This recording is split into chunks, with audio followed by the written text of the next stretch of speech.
Shalom, saudara dan saudari yang terkasih dalam Tuhan kita Yesus Kristus.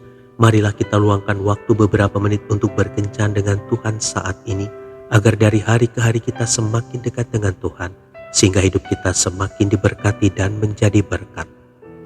Pembacaan dari kitab Yeremia bab 1 ayat 5. Sebelum aku membentuk engkau dalam rahim ibumu, aku telah mengenal engkau. Dan sebelum engkau keluar dari kandungan, aku telah menguduskan engkau. Aku telah menetapkan engkau menjadi nabi bagi bangsa-bangsa. Demikianlah sabda Tuhan, syukur kepada Allah. Saudara dan saudari yang terkasih dalam Tuhan kita Yesus Kristus, pada suatu malam, seorang gadis mengalami demam tinggi yang mengharuskannya dirawat di rumah sakit. Demam itu membuatnya koma selama 2 hari. Ketika tersadar, ia melihat semuanya gelap. Ia pun bertanya kepada dokter apa penyebabnya. Dokter pun menjawab, "Maaf nak, di saat koma, saraf dari mata ke otak tidak berfungsi, sehingga menyebabkanmu buta seumur hidup." Jawaban itu melumpuhkan harapannya. Spontan ia berteriak histeris. Sejak itu ia merasa terpuruk. Hari itu ia mempercayai lirik sebuah lagu yang berkata bahwa takdir memang kejam dan tak mengenal perasaan. Hari-hari pun dilalui dengan ratapan dan mengurung diri di kamar. Ia membayangkan kehidupan suram di depan sana. Selama setahun ia tidak bisa menerima dan terus menangisi nasibnya. Namun kegetiran hidup itu seolah mencoba mencegahnya untuk melihat ke depan atau ke belakang, tetapi memandang ke atas.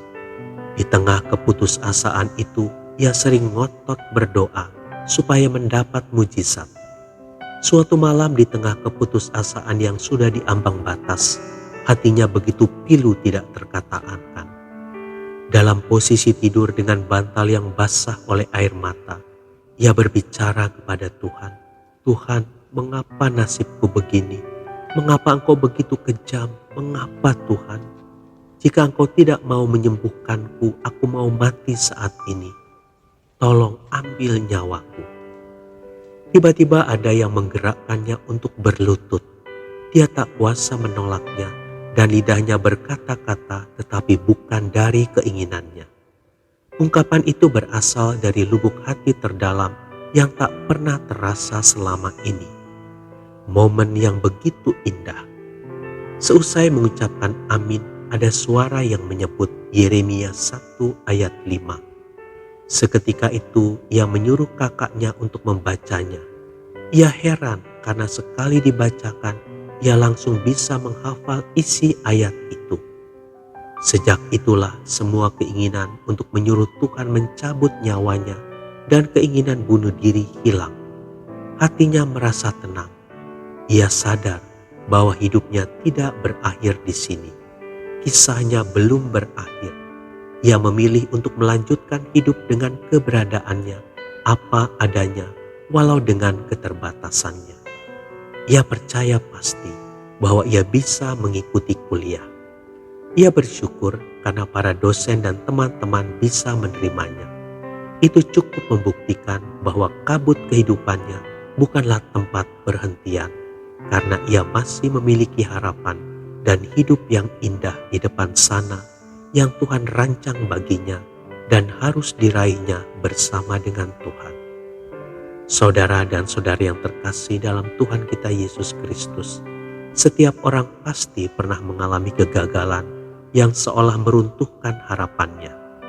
Tidak sedikit yang memilih untuk terus berjuang, namun banyak juga yang memilih untuk menyerah. Dikala kita merasa kehilangan kesempatan dan semangat, mungkinkah itu benar-benar hilang? Bukankah kita malah mendapatkan pengalaman yang baru? Benarkah keterpurukan adalah akhir perjalanan hidup?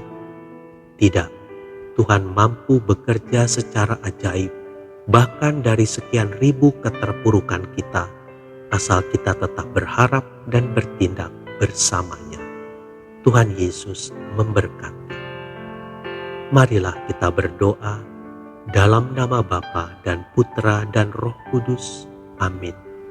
Tuhan Yesus, Aku mohon teruslah menanamkan pengharapan di hatiku, sehingga apapun yang terjadi, aku tetap percaya dan berharap kepadamu. Amin. Dalam nama Bapa dan Putra dan Roh Kudus. Amin.